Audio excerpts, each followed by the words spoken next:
O'clock, let's call the meeting to order. Our agenda has changed, so I'll ask somebody to make a motion to approve today's agenda on faith, and then we will go from there. Do you want me to explain some of those changes that we're looking to do? We just want to go for it. So Nick with ILT Academy wasn't able to present today, last minute family emergency for him. So ILT Academy is looking to present in May. And so in that spot, we were able to get Jordan Degree with Rural Ideas Network to be able to do a presentation with us on the business lab side. So that was kind of a last minute thing that came up. So the agenda, moving our presentation for the homeowner rehabilitation loan right away, because Jordan would be able to start presenting at about 8:35, 8:40, if we'd like to do that. So that's the change in the agenda. I'll move the agenda as amended with the removal of number 4 to come to us at a later date. And we have to add something, right? Yeah, and adding Jordan Degree presentation with the Rural Ideas Network. With that addition. All right, all in favor? Aye. All right, approval of the last month's EDA minutes, those haven't changed. So moved. I'll second. All in favor? Aye. All right, brings us down to number 4. We have a home rehabilitation program presentation and discussion. So we get right into the meat and potatoes, but then after this, everything is easy for the rest of the agenda today. So we were able to do a lot of work on this program that we are developing here. And we can make sure our clicker is working this morning.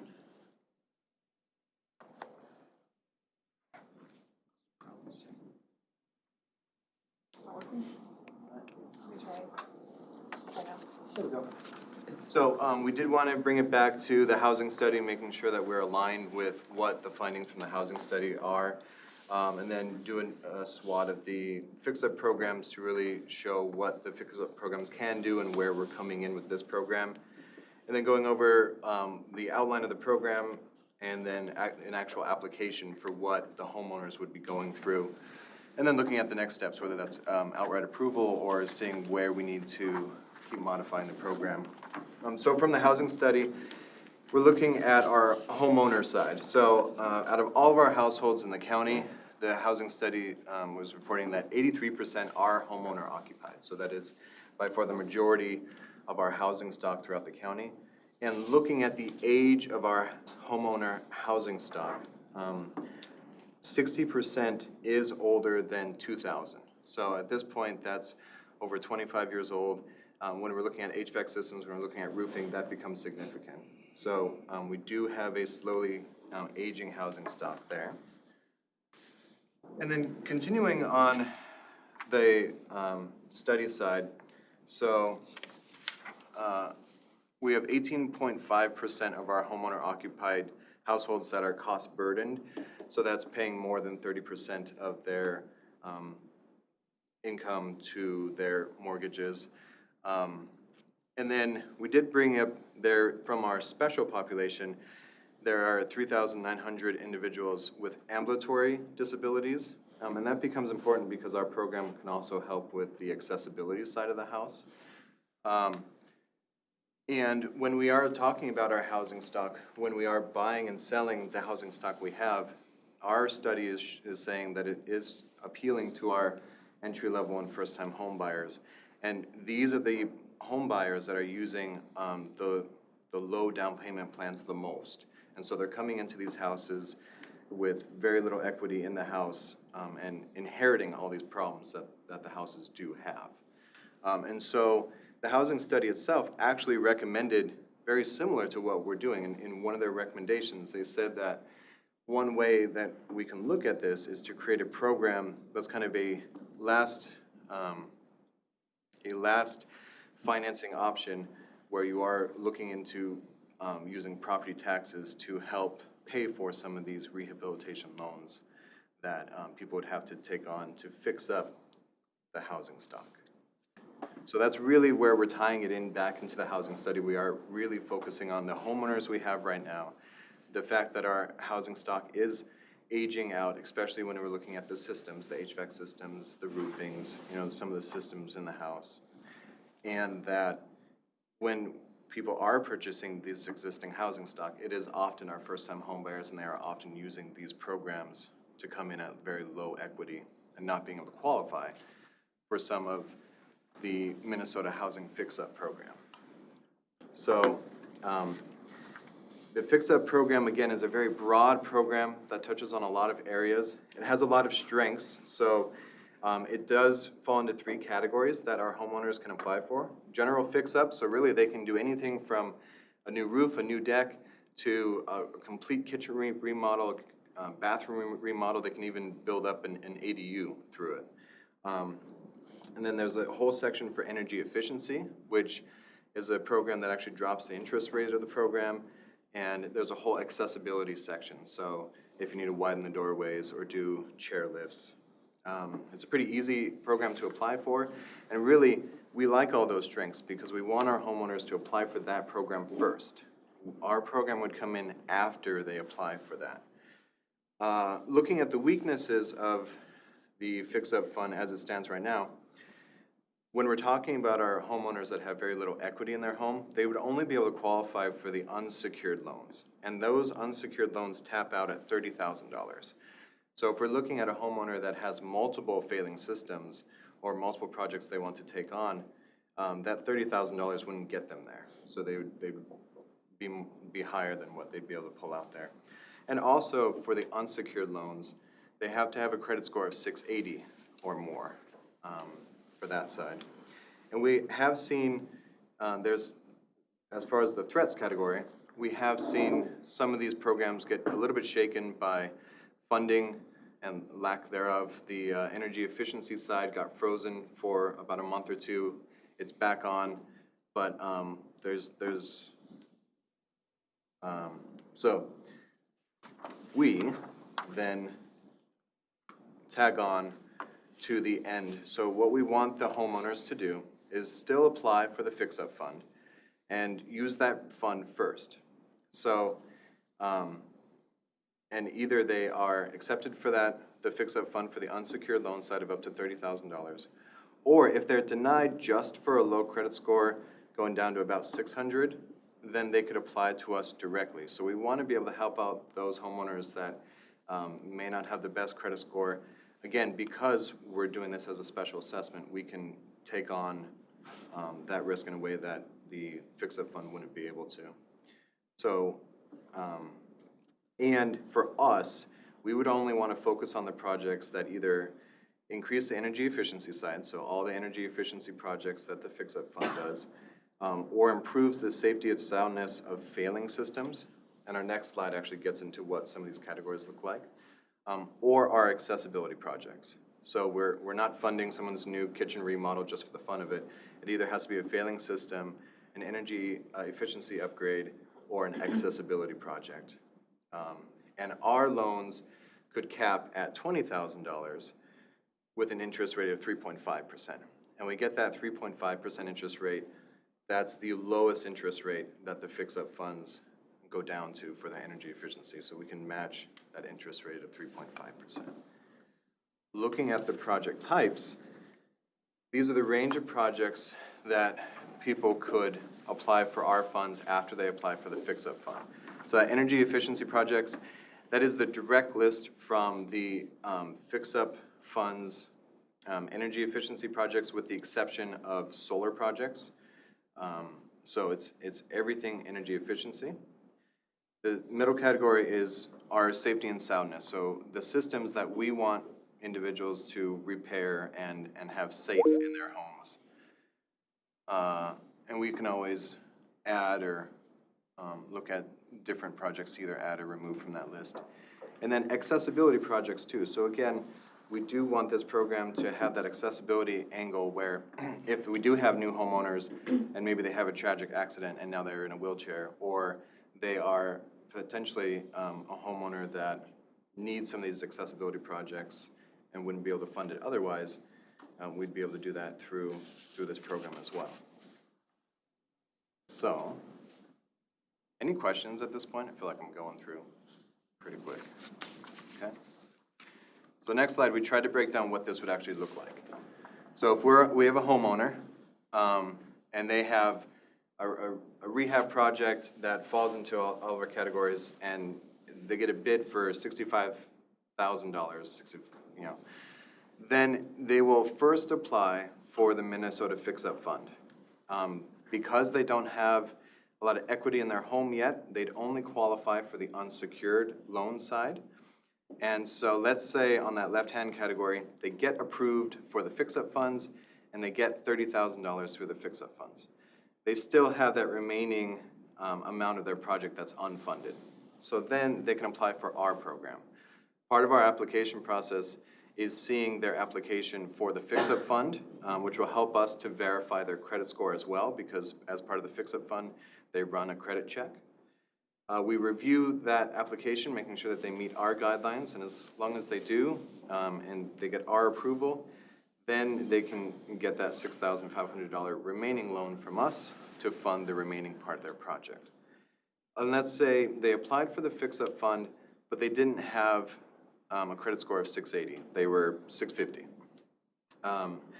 They can apply for our loan knowing that our loan only goes up to $20,000, so they'd have to modify the scope of their project to get under that $20,000 mark for funding. And then they can apply for us in the same process. We'd evaluate that application. We'd take a look at their fix-up fund application to verify that credit score again, and then they can be approved for that. It's kind of the two pathways that people can do, but really it's starting with going through the fix-up fund first, and then us coming in as a rider to pay for the remaining part of that project that is unfunded. Brian, I have a question. I apologize if I missed it, but we keep referring to new homeowner. How long does that title hold?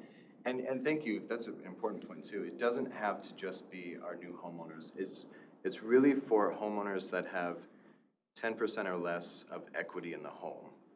So that could hold for a while, depending.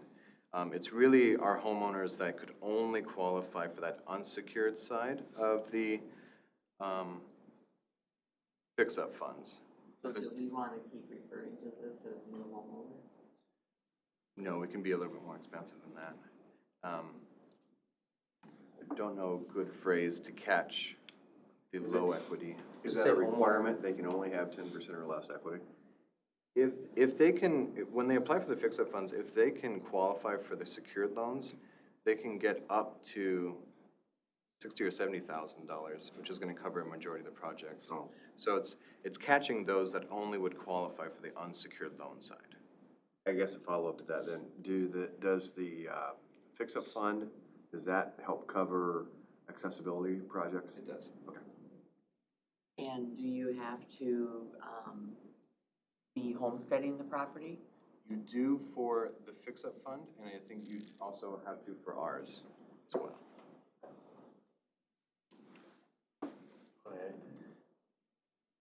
No, that's right.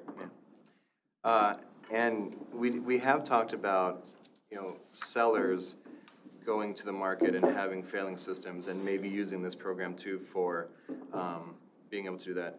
Again, they would qualify for this program too if they fell into that category of not being able to get that secured loan side of the fix-up funds, which generally it's the equity that is the main deciding factor on that. Maybe you just use the term qualified homeowner, and then like in fine print or whatever, you have what that qualification status is. I like that, thank you.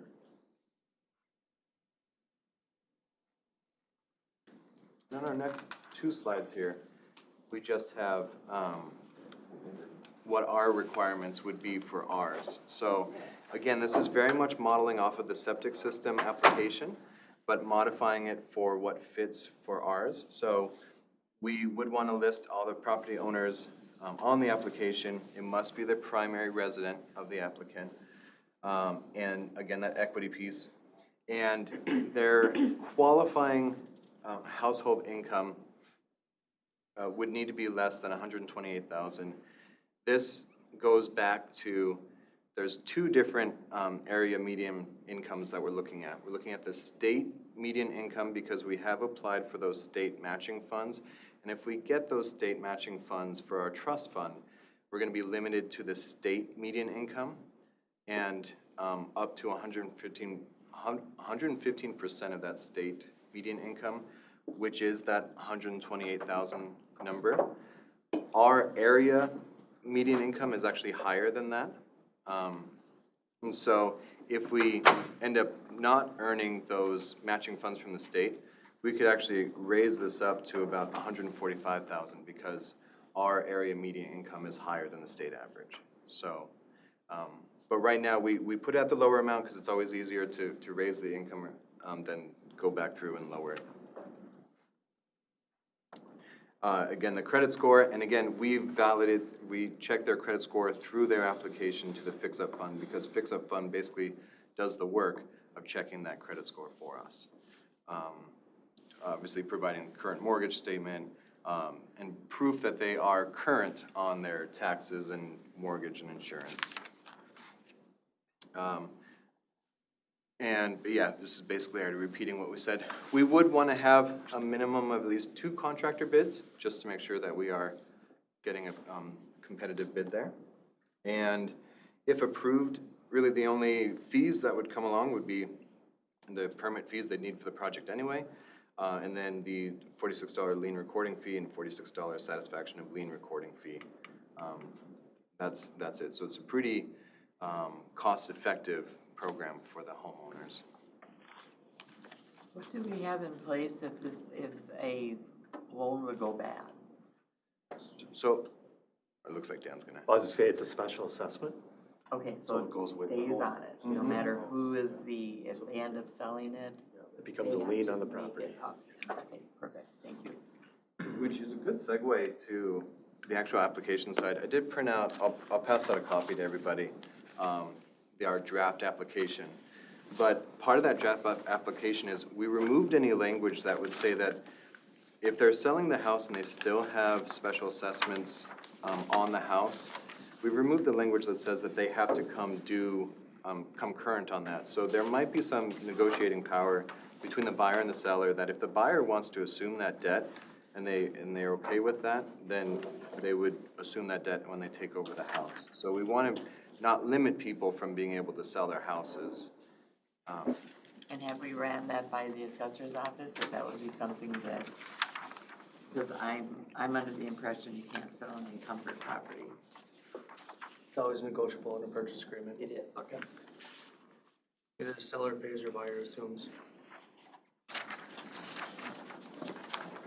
Is there gonna be inspections done to verify that the work was completed with these properties? We have in the application that we hold the right and ability to do the inspections, so I think we have that language in there. We didn't specify what that actually means, though, for verifying it. And that's a good question on how much we want to verify, whether that's through me as a staff member or someone else that might understand the codes better, too. Well, we're talking this kind of money, I would think we'd want to make sure, and we make it very clear in the language that it will be inspected by somebody that knows what they're And, looking for. yeah, with the permit side? Yeah, on the building permit side, something in this, application, the agreement that specifies, that they must complete a final inspection. That puts onus on them to, yes, that would be verifying that it was done to whatever standard it was, especially when you tackle the energy, requirements and the accessibility things like that. You want to make sure that it was done So would we, in accordance with. would we just use our own inspectors, regardless of whether it's in a city or not, or if it's That like is an Elk one that we River? would have to coordinate with the cities. We wouldn't have jurisdiction to go into a city, unless we wanted to charge some type of assessment, or special. We have a good maybe not relationship with the building officials, so. Yeah, and, so that would be, put the onus on the applicant to make sure that they get it done, whoever's applying for this stuff.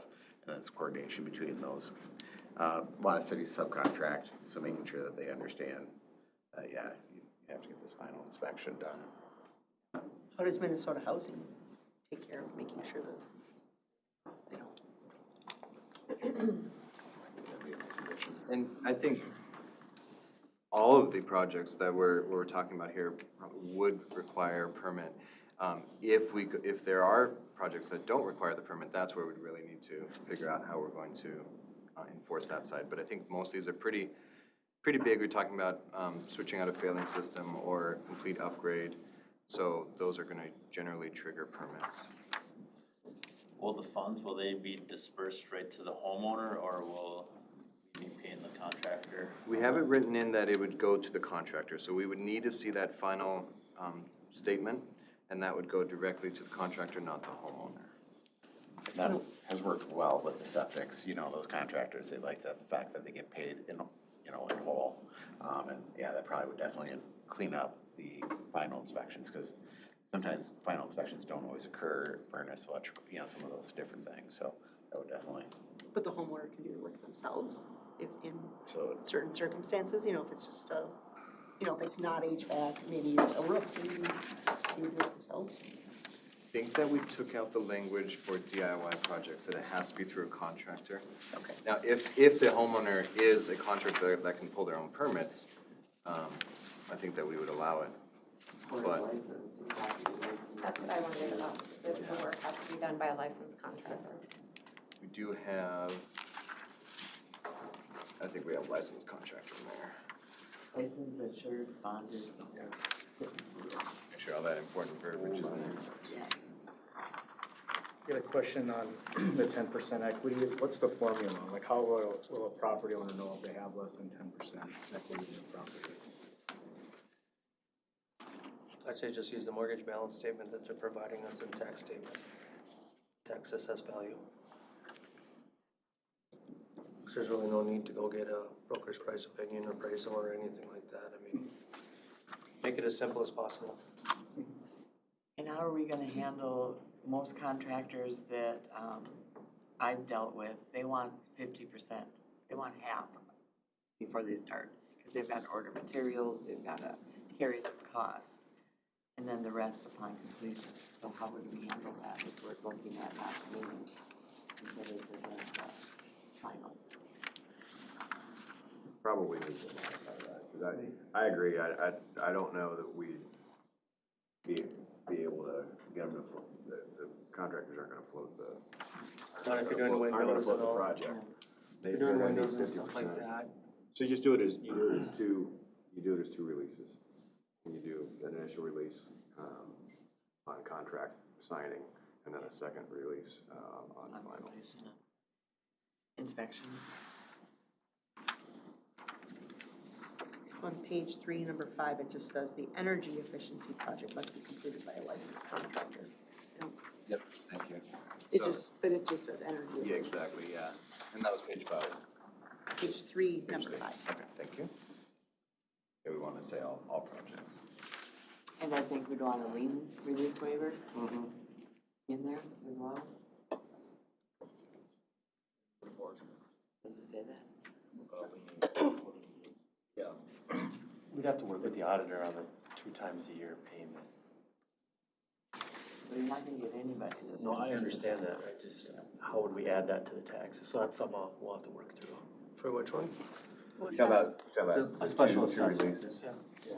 Yeah, cause it goes on the Well, what you property could tax. also, I mean, you know the dollar amount, so if there's a payment up front, you cut one check for the down payment, just cut the separate one, keep it in the file, for advances all at the same time.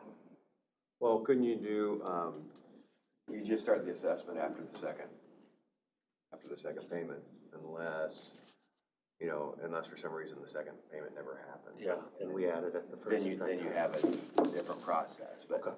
just start the assessment after the second payment. Yeah. None of these projects should be, year-long projects. No, It has to be it's completed within a year. Yeah, so. okay. I think to your point, you have on the lien recording, lien satisfaction, but upon delivery of the check, we should also be getting a mechanic lien release from the contractor. So I'd put that in.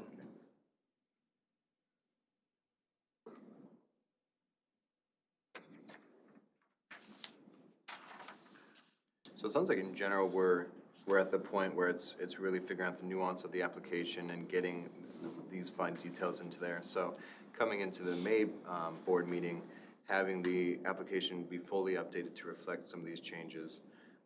We'll work with the assessor and auditor and make sure that everything can go through the way that we're looking at doing it.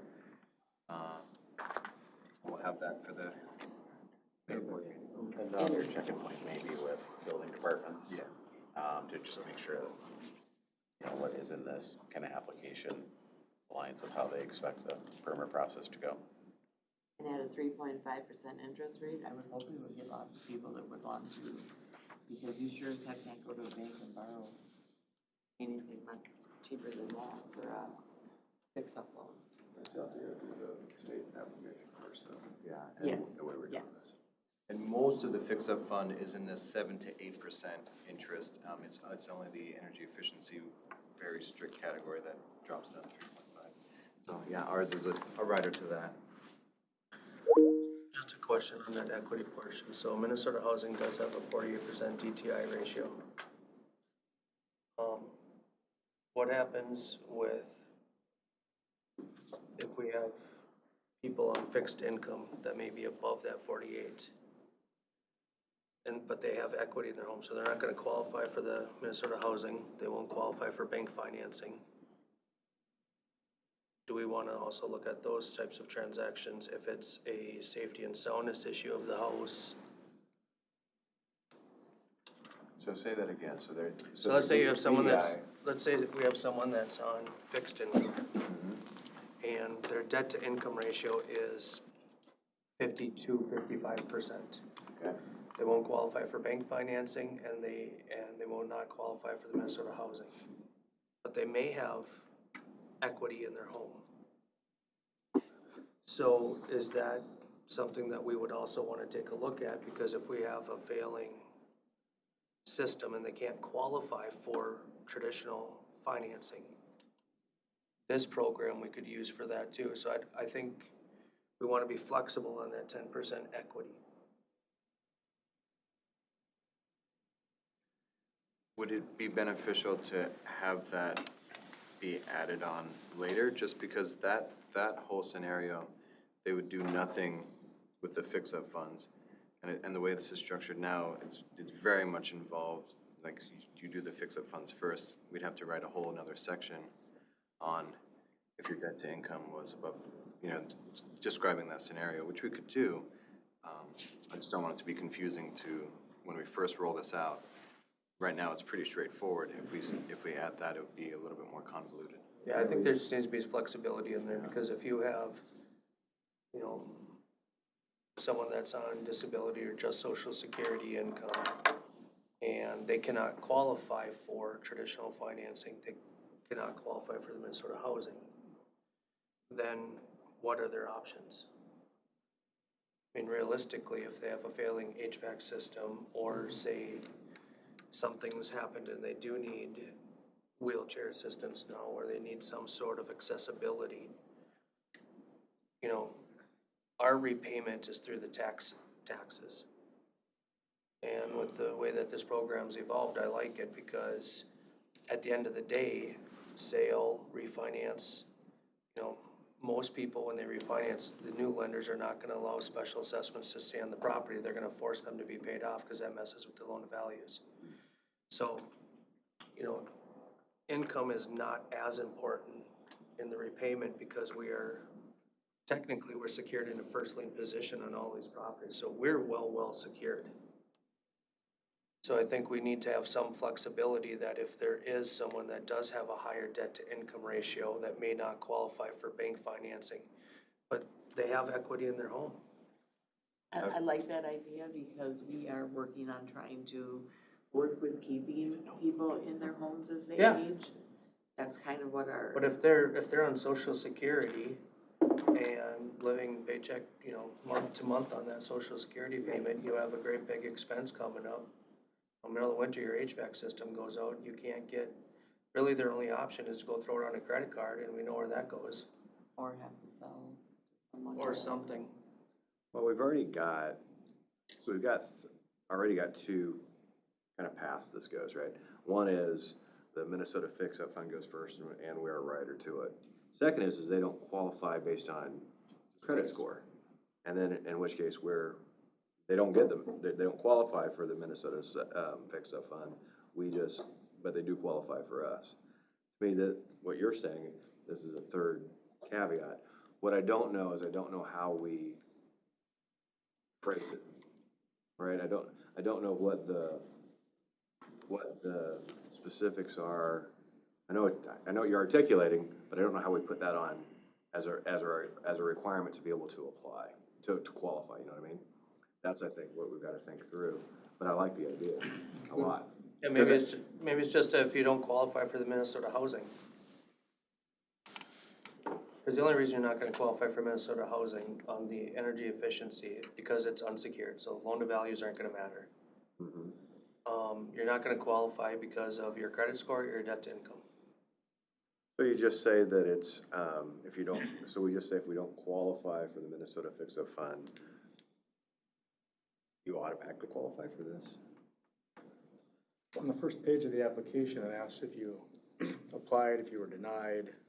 What does that lead to, those questions? We applied and denied, we still want them to apply through it just to verify that they don't qualify, and then it also checks their credit score too. And then that leads into, if they didn't qualify because of credit score, that's what we wanted them to write, because my credit score is 660. So if we put the slash, low credit score / debt to income. Well, they could always provide the adverse action too. Because any denied loan is required to send an adverse action out to the borrowers that give their credit scores, give all the information. Do all banks participate in this Minnesota housing fix-up? Okay. Is it possible maybe that, since it's gonna be somebody that's gonna be probably on a fixed income on that, but maybe they'll have enough equity in their house, it's more than likely they're gonna go older. So maybe you do you have more than 10%, because, I mean, maybe they're. That's what I'm saying is don't limit the just 10%, because if you do have someone, that 10% would, in our situation now, would automatically disqualify you. So we have to recognize what that equity in that house would be that would be able to move. If you had a $200,000 house, they have a $100,000 mortgage, they're escrowing their taxes, insurance, their debt to income doesn't work, so they have 50% equity in that home. Right now, with the 10% cap on the LTV, that you have to have less than 10%, they would not qualify for our program. But if they're on a fixed income and they're 60% debt to income ratio. Well, So you're just saying just pull off the 10% requirement? If you don't qualify for traditional bank financing, you don't qualify for the Minnesota Housing Finance Agency, then that's where now we're stepping in to help. And since it's a special assessment program, there's not a risk of default on it. Yeah. So to make it easy, we just pull off the 10% equity requirement, still require them to apply for a Minnesota Fix-Up Fund. But if they don't qualify, then they can go through our program. And the only thing we have to take off is the 10% equity fee requirement. you guys want to wordsmith that? We'll work with Andy. Do we still want to keep the 600 floor for credit score, that they have to have at least a 600?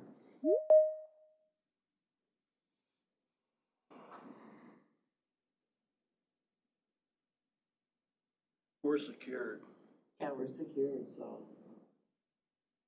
And 600 is sometimes a stretch for an older person. So, we've been talking a lot of details here, which is good, a lot of good work on this program.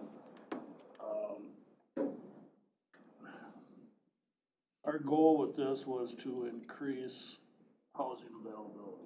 How does this program do that?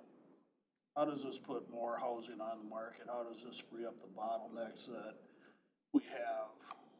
I mean, as an EDA, that was our goal, okay? It wasn't accessibility for disabled, it wasn't energy efficiency, it was increasing the listings on the market to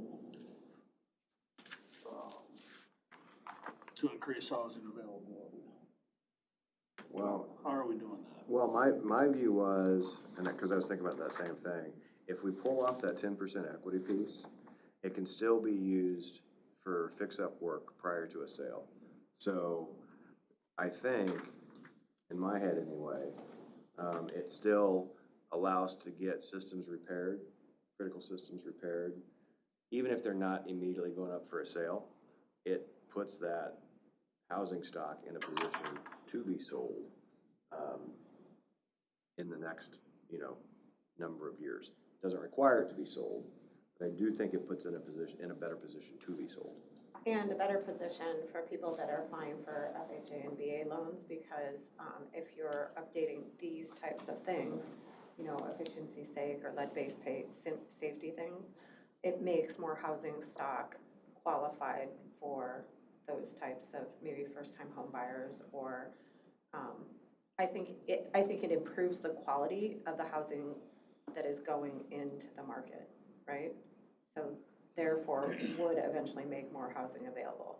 I think it's a little more indirect than we originally talked about, because we originally talked about it being a loan specifically to get the homes qualified. Yeah, if the house did not meet FHA, VA requirements, which are more restrictive than conventional loans, then somebody could come in and that would market the house. Yeah. But now the vision's been switched to accessibility, energy efficiency, kitchen remodels. Well, it's got the systems component into it. So I think it's not as direct a path. I do think it does have a component of that though. I think. I see this as a yes and scenario where this is targeting our existing housing stock, making sure that our existing housing stock is as good as it can be in whatever way we can try. And we're still looking into the new construction side. We're still trying to figure out how can our housing trust fund on the new construction side be helpful, and we're looking at ways to do that. This was just ready, this was ready to go and to drive forward with and start first, and still looking at the new construction side. Okay. As far as the down payment, if that gets too encumbered with the assessor or something, most of the projects, from a contractor's perspective, yes, you're right, most contractors do require down payments. Our company typically does not, especially for these smaller projects, okay? If the contractor knows that the payment is secured, they're gonna work with you. I mean, if you're gonna go in and do a roof and you're gonna be out of there in 2 days and submit to the county. So if it's too much problem putting that through the assessor's two payment system, I wouldn't worry about that. Your credible contractors are gonna say, we're gonna get paid next week, who cares? As far as requiring 2 estimates, yes, that's great owner business practice to get multiple estimates. However, I don't believe it's our job to get into the owner's business that deep. We're just providing the financing. Who they choose to hire, how they choose to do their business is their business, not ours. I don't think it would be that difficult for the assessor's office to figure it out. I understand what you're saying, but there's a lot of good contractors out there that might not be able to carry that debt. Could you do a scope of business if it's meets a threshold, then you'd get half and half, or like a roofing or siding, like you said, you're in and out, you don't need upfront duration of project? I'm just saying that you could limit a already stressed pool in regards to them having to carry anything if it's greater than a roof or something of that nature. That would be my only concern. I know you have. I don't believe I know that to you be have true. And it hasn't really stopped, so with our septics, it's those are, $15,000 to $30,000 systems that are going in. And yeah, it hasn't stopped those systems or contractors from doing that work. The only time it would be an issue is if we have a fiscal year, so if they need the first payment in November, second payment in February, you're in 2 fiscal years, so that was my concern. Like you said, if the county's gonna be paying, I think there'd be some trust that they'd get the funds Well, it's kinda like the security we have as being, in first position. I mean, the contractor's kind of in first position, we know we're gonna get paid, so. And even on the bigger projects, and when I say bigger, I'm talking timeline, that does become a concern with cash flow, but that would be windows where maybe you're ordering, you know, windows today are taking 6 to 8 weeks, depending on. The thing is, we don't get billed until we receive those windows, so we've got you know, before we have to pay, we've got a month to get that project done, so just in the terms of cash flow, how it works in reality in a contractor's world, the down payment is not, the contractor does not go to the window store and give a check. We've got time to complete that project, get the billing, get the payment before we're, you know. Well, if you don't think, you know, it's an issue for these types of projects, we can always start out, it's Yes, an I was easier just process, we thinking can always that. start out with just the one We can payment. adjust if It's we easier, and see. then, you know, if we find that we're running into issues, we can always I was just modify it thinking that, later. Ken was talking that through. So I think I have the marching orders for next month's board meeting. We'll get all this into the application and massage all this to make it fit the new spectrum of what we're looking at. So I have all the notes here. Brian, can I add one more thing? I know page 7, last bullet, kind of talks about timeliness. The fix-up fund can finance projects that are already complete.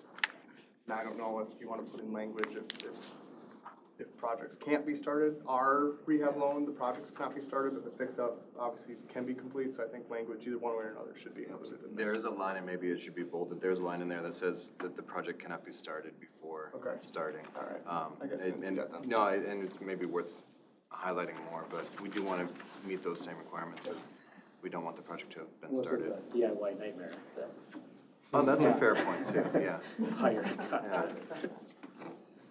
One other thing, just to talk about the inspections, there's gonna be a gray area there if it's going to be kicked into the building officials, because they're gonna inspect building code, they're not gonna necessarily inspect the scope of work. Because there will be some things that, say you are doing a kitchen, okay? We're not doing remodels. So just lead remediation, that's not something that our building department's really looking at, I saw that in there. So that's scope of work, yeah, they got $5,000 for lead remediation while they're widening doorways. That isn't something we'd be looking at, but.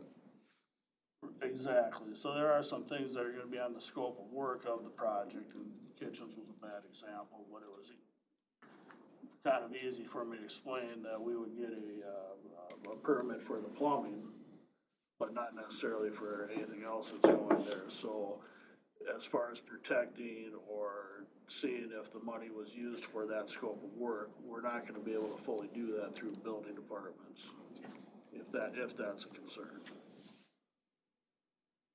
Would that be essentially the contractor's invoice statement? I mean, Look at all these jobs individually.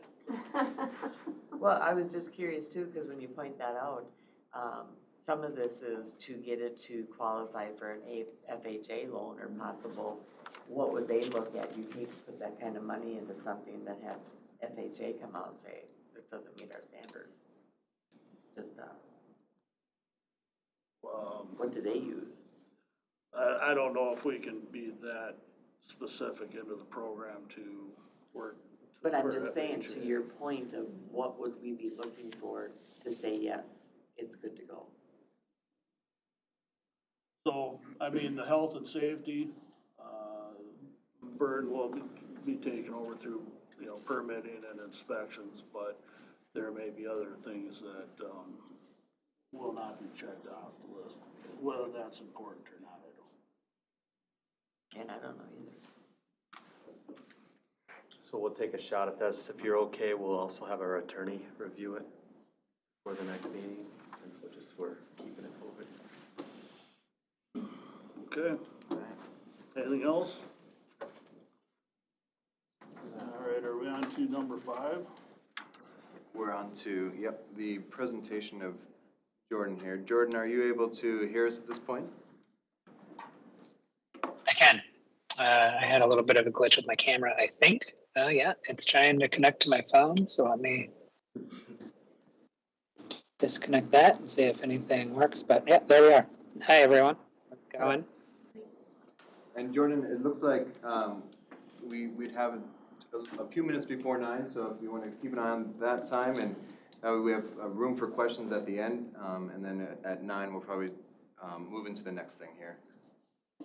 Yeah, that sounds great. I don't plan to take a whole lot of time. I just wanted to share with you a few things, and then I'm sure there may or may not be new members of the board as well. So my name is Jordan Degree. I am based in Dubuque, Iowa. I am the executive director of a nonprofit organization called Idea Bright.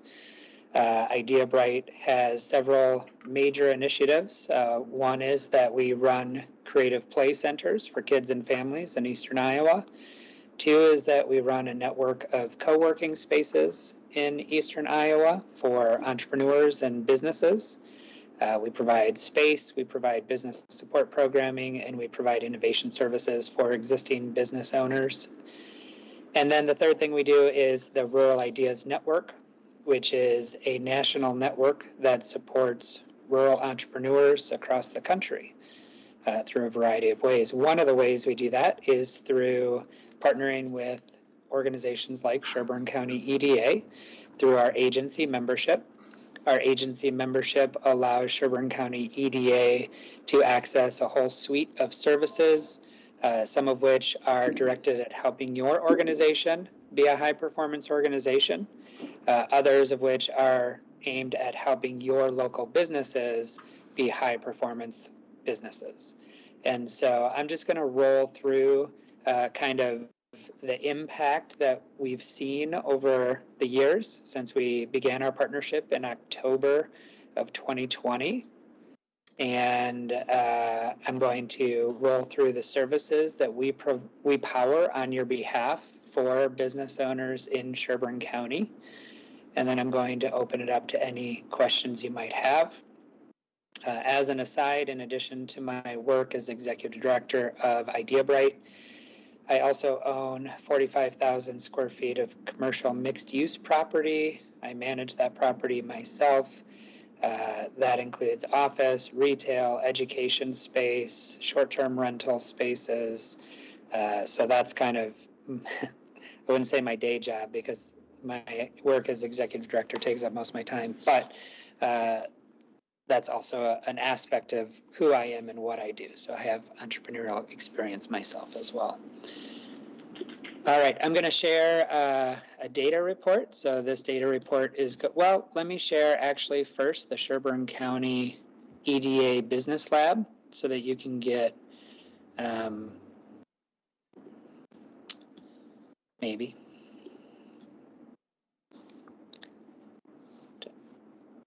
So I had to update my settings to share. It's requiring me to quit and rejoin. So I will be back just in like 20 seconds here. Don't think I'm leaving you high and dry. Sounds good. So as he's restarting, the Business Lab offering, at least from when I've started to now, it's great to be able to have that resource to meet with anywhere from entrepreneurs all the way to our larger businesses can use it. But it's been nice to have that resource to turn them to be able to have that business consultation. So it's been nice to have.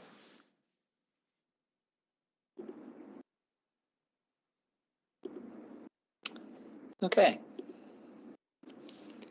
Looks like we're sharing successfully. Does everyone have eyes on the Sherburne County Business Lab? Yep. Yes. Yep, we can. Great. Yep, so some of you may be familiar with this, but this is a resource that we make available. We stood this portal up for you. Sherburne County submitted some of the key information. This is obviously white labeled to your brand and identity, your information. Sherburne County EDA Business Lab. Sherburne County is dedicated to helping businesses. There is a small blurb here that says available thanks to a partnership with the Rural Ideas Network, a national nonprofit that helps spark growth in rural communities. your contact info, your logo, an image that you provided, and then a variety of services that my team powers on your behalf. So we have one-on-one startup coaching, one-on-one business management coaching, one-on-one succession plan coaching, one-on-one website evaluations, where we take a fresh look at a business's existing website to help them think about ways to improve it. One-on-one website design coaching. So this is for businesses that either don't have a website or want to improve their website. We teach them how to use the Wix website building and business management platform and help them stand up a new website. And then teach them through that process how to make their own adjustments and edits to that website over time. We've partnered with Google, Grow with Google, to offer Google Career Certificates. These are online career certificates. And we can provide full scholarships to anyone in Sherburne County that wants to enroll and work through these certificate programs. These are self-paced, and there's 6 certificates available, and they are specifically related to qualify candidates to tech and tech-related jobs that Google has found there's a gap in the market for. Entry-level salaries in these jobs range between $50,000 and $75,000, and most of the jobs can be done remotely, so people don't have to leave your community in order to get new jobs or to enter the workforce in a tech field. We also see a number of people who have jobs taking these certificate programs in order to either be better qualified for a promotion or to better fulfill their roles in the jobs. Certificates are in areas like digital marketing, IT and cybersecurity, data analytics, all that kind of stuff. And Google has specifically created a job board of open positions where the only requirement that companies look for when hiring for those jobs is that the candidate does have a Google Career Certificate completed. So no other experience or educational attainment required. So that's an interesting opportunity that we can make available to anyone of any age in your community at no cost to them. Courses are self-paced. I'm not going to spend a whole lot of time, but courses are self-paced. So depending on the person going through the course and how much time they have available and kind of their drive to finish it, it can be completed in as little as 6 weeks, or the average that Google tells us it takes is 2 to 3 months. Peer learning roundtables, where we gather entrepreneurs from all over the country together to talk about different topics related to small business ownership. Peer learning forum, where people can post and answer questions on a digital forum specifically related to rural entrepreneurship, rural economic development. We have a curated workshop library where my team has gone through and found other workshops offered by other partners that have no cost. They go through those workshops. Usually they're on-demand video workshops or video trainings. My staff goes through them, they evaluate them, and the best of the best make it onto our curated workshop library and become available for anyone in Sherburne County to check out. Same thing with the curated podcast library. My team listens to podcasts focused on rural entrepreneurship or entrepreneurship in general, and when they find good podcast episodes, they make their way into our podcast library. In addition to the Sherburne County Business Lab, we also host the Rural Ideas Summit, which is a once-a-year annual event that brings together rural economic development and rural entrepreneurs in a digital-first format. We also host local watch parties in co-working spaces that we partner with that are members of our national network.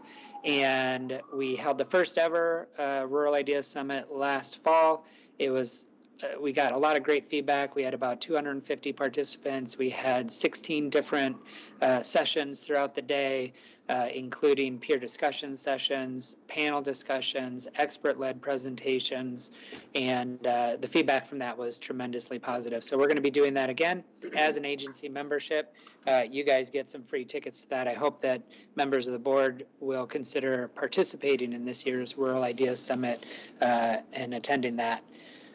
Okay, let me switch over here to our data report. So anytime we provide a coaching session, a one-on-one coaching session on your behalf, we send you an immediate, we don't send you, we send Brian an immediate session report that says this coach just provided this type of coaching to this business owner.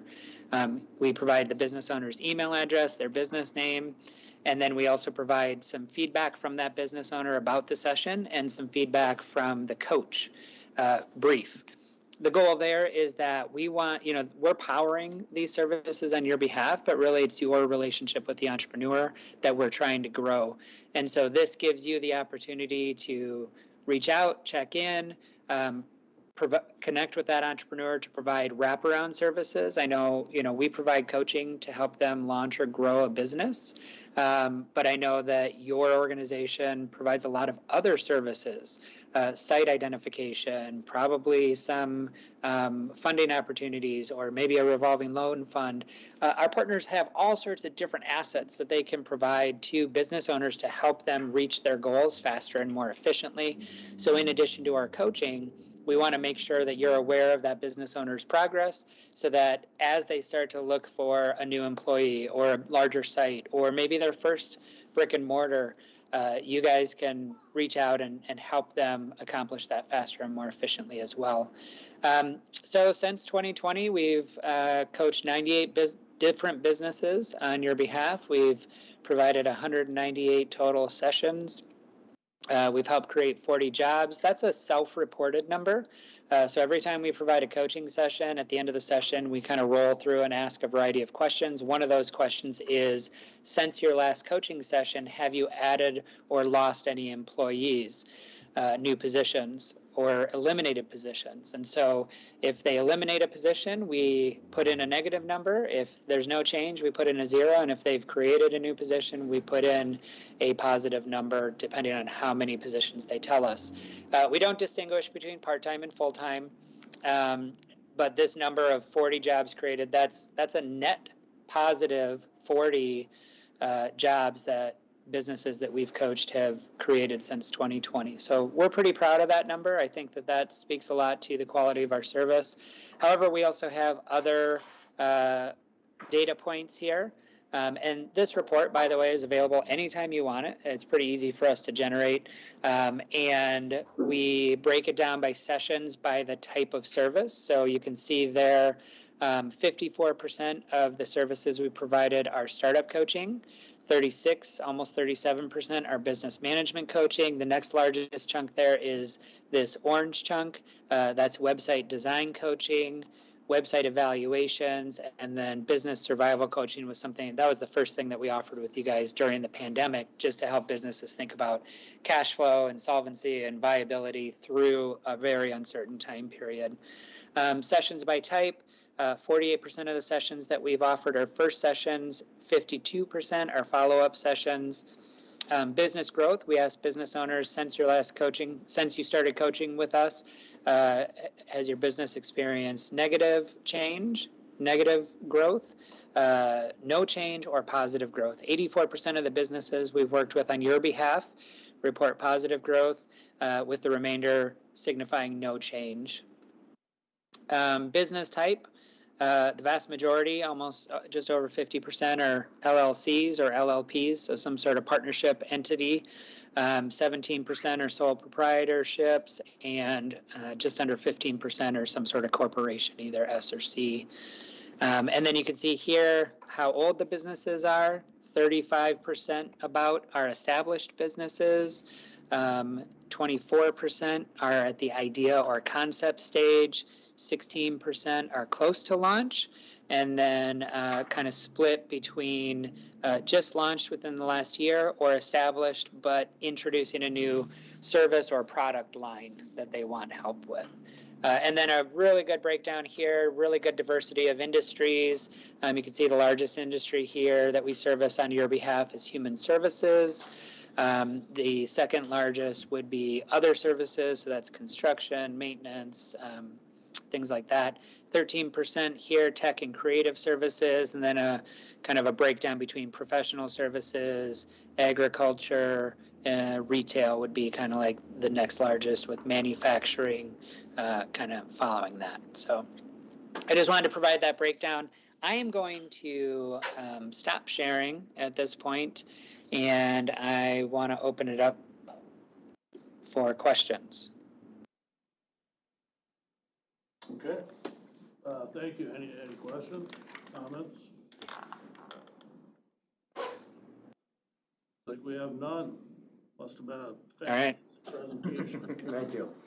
Thanks very much. Thank you. Looks good. Yep. Have a good one. Thanks. Thank you. Ordinance rewrite update. Yay. It is a Yeah. big year. If you can just, there's just two slides. So Mark had drafted up an RFP, worked with the county attorney's office, getting the wording right. So we did send this out to 6 consultants. Obviously, this is coming out from conversations we've had here and with the rewrite of the current comprehensive plan, which sounds like we might be getting into that again. But we did send it out on April 2nd. We sent it to 6 consultants. As of April 9th, we had heard back from 3 of them that they were interested. I had spoke with 2 of them on the phone, just they wanted to get some more detail of what they were looking for. Was it a complete rewrite? Was it for the zoning and subdivision with the budget that we had? One said that a whole rewrite wasn't feasible, and I said, we're not looking for a rewrite, we're looking for ideas, we're looking for new formatting, we're subdivision, we're looking for the hamlets, for, 1-acre lots. Zoning, we're looking, again, for better formatting, we're looking at maybe getting some stuff done more administratively, if we can. And so, yeah, those were good conversations. So then if you wanna do the next slide, we'll just go through the dates. April 2nd was when it was sent out.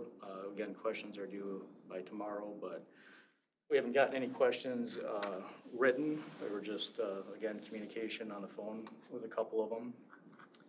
And then, as you see throughout the dates, I mean, the anticipated project completion, we have June 1st of 2026. We would like to obviously get that done prior to the end of the year, but we just wanted to put a date in there that could be realistic of a year if things don't go as planned. So that's where we're at right now. I would flip-flop the signed contract and contract to county board approval. We probably want to reverse that where the board approves it before we sign it. Okay. Other than that, any questions? Just be really awkward if you sign. Exactly. I want to comment on the approval of the ADU. Yes. Thank you to the county commissioners. That got approved at the county board meeting. I was on the phone most of the day yesterday with people that were excited. They want to get going, all for different reasons. One gentleman wants to build a house on his son's property in Palmer Township. It's about 20 acres, so he's happy about that. One person was in Pinecrest in Livonia. They have a pool.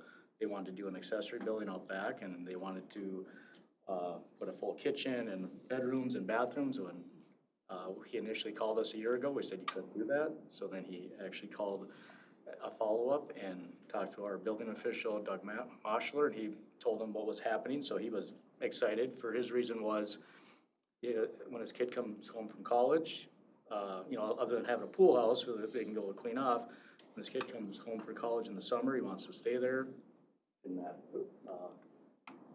the pool house. And then he also said his mother is aging and he wants her to come live with them. So that was another one.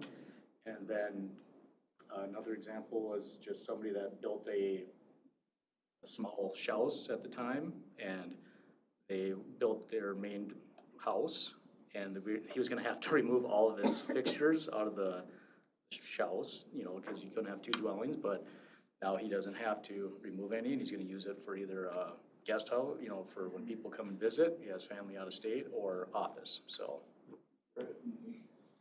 Mitch, actually have 2 emails to forward you. There's already people emailing me about it, so we'll send it over to you guys. No, we're excited. We're, I think it went well at the board with the discussion, and we were flexible with some things.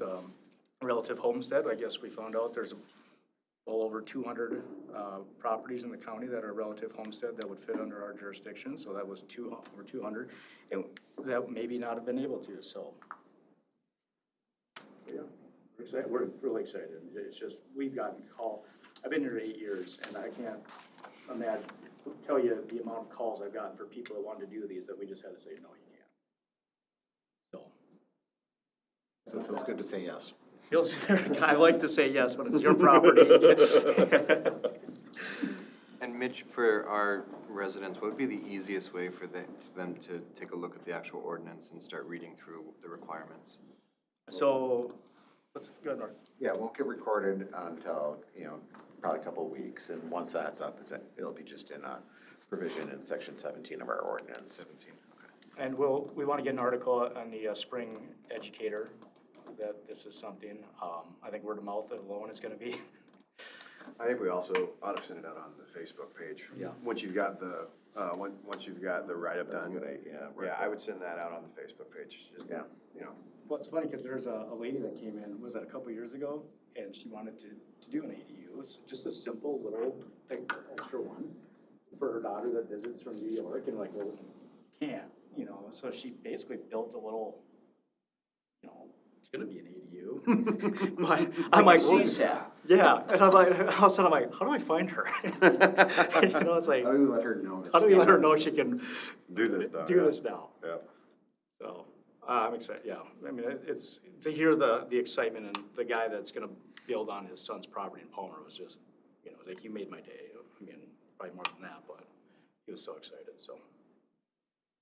Great. All right. Here's site presentation to, The or ADU? anybody else? No, the one you just went. Oh, yeah, after I swapped the dates, yes. That one I got all the information. All right. Number 7, conduit bond issues policy update. And this is just kind of a procedural maneuver. But the county has a conduit bond policy that individuals can take advantage of our tax exempt status. So we've done it for Layton's Landing and Big Lake and Guardian Angels and Elk River, where they'll actually bond, but they use our conduit, or we conduit with them so they can get tax exempt status. Our attorney that we've worked with is switching firms, and we've had her for 10 years. She does an excellent job. We'd like to keep working with this attorney. So we need to terminate our agreement with Kennedy and Graven, which was the firm she worked for, and move it to Kutak and Rock. So just procedurally, we need to terminate it and then sign a new agreement with the company, with the firm. And each individual HRA, Regional Rail Authority, County Board has its own agreement. So this is a request for the EDA to work with the new attorney. Do we need a motion? Need a motion, yeah, and then I'll make a take it. motion, as presented. I'll second that we. All in favor? Opposed? All right, Thank on to the EDA activity update. May actually be able to be before 9:30 here. So a lot of things in the last month. One of them is really working with ILT Academy as we really finish out the contract with them. So again, the ILT Academy is the entrepreneurship program. They've had the online cohorts and a few in-person events.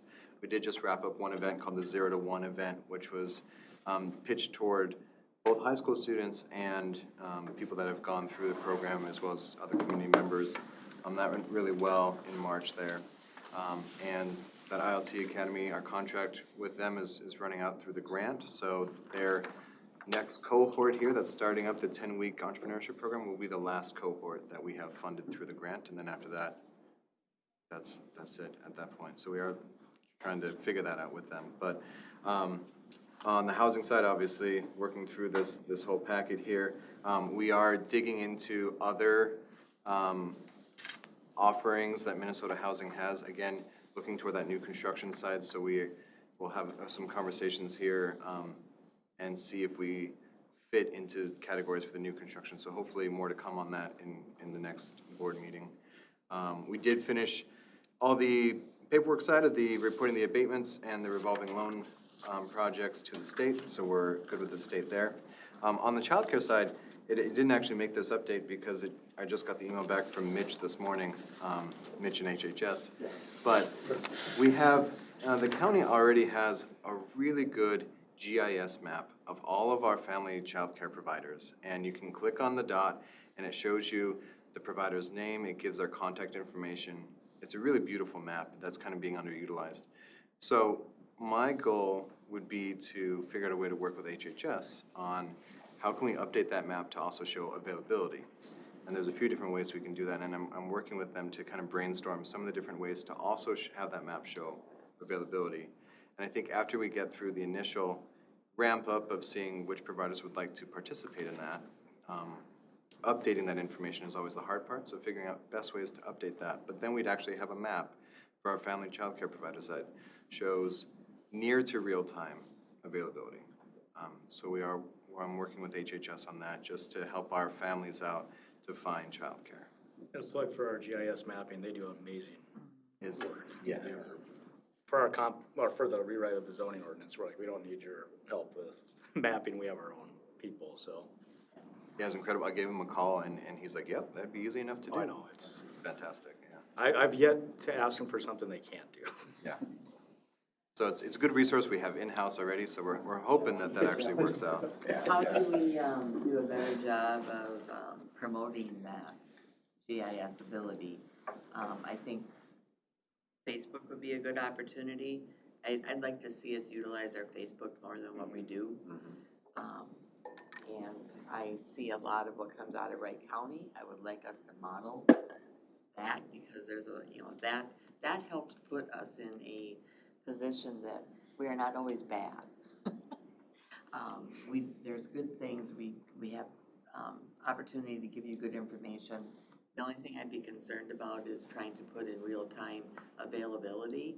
That can change so quickly that as long as we're giving them they can look at the map and see what their circle is of people to call and there's a phone number to call. I guess I don't know if I want to put a whole lot of time in trying to keep an updated availability map. Yeah, and real time, that's gonna be impossible, so but it might be helpful if even providers that want to provide updates once a month or once a week, that might help, because otherwise our parents are looking at, like in the Zimmerman area, let's say we have 10 or 20 providers, they're calling through every single one. If there's a way to help narrow that process down for our families, I think that would be beneficial. I'm just saying I hate to give anybody false hope and they might get excited.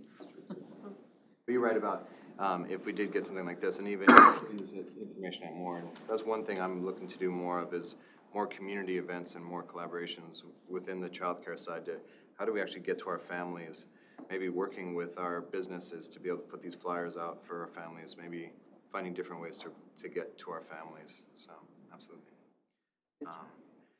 On the federal economic development district designation side, we are exploring using Executive Pulse, so the program that we're already using for our BR&E visits, our business retention expansion visits, looking at how can we use that regionally with Benton County, Wright County, and Stearns County, but specifically kind of city of St. Cloud. And there's a fair bit of interest in looking at how could we do this, and we're looking at the funding side of it now. So Initiative Foundation looks like they might be able to pitch in a good amount of everyone's startup cost for this type of program. But if we can get Benton County, Wright County to also use the program, Wright County Economic Partnership and Benton Economic Partnership, then we can pull that regional data in a way that is in-house to us instead of just getting it from DEED or just getting it from outside partners. So we're continuing to have those conversations, which will help us continue to drive toward actually getting that federal EDD designation to show that collaboration. And Can I just mention that the Initiative Foundation will help us pay for the rewrite too? I should say I have to apply for a grant, but it sounded very positive and they'd help us with that. That's good.